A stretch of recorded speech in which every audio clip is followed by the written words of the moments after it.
Hi guys, welcome back to my channel. Today I want to show you the products that I like to have with me in my makeup touch-up bag.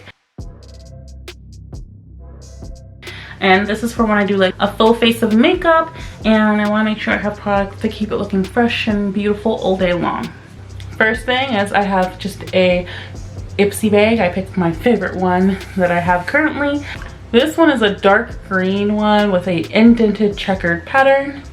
First product I have is actually one that is newer to my bag, and that is a brow pencil. I find my brows tend to fade the most, and when they do, they look like distant cousins, and it's like a dead giveaway for my makeup looking bad. So I like to have that to just touch up my brows if I need to. Next up I have a blotting powder.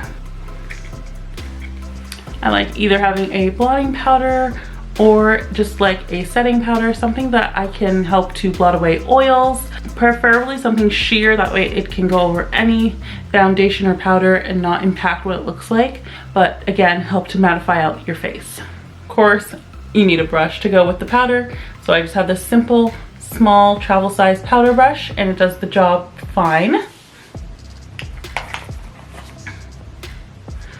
And I have a setting spray. I use this if my makeup is starting to fade, or if the powder is looking a little bit too cakey, then I can at least totally defeat its purpose of blotting my face out and rehydrate it.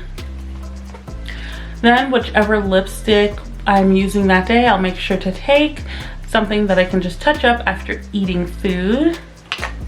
And whether I'm wearing gloss or not, sometimes I just feel like switching. So I'll make sure to bring a gloss, something neutral in color or clear. That way I know it goes with anything. And yeah, guys, that is everything in my touch-up bag.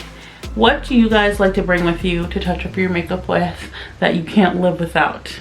And I hope you guys liked this video. If you did, hit the thumbs up, subscribe for new videos every week.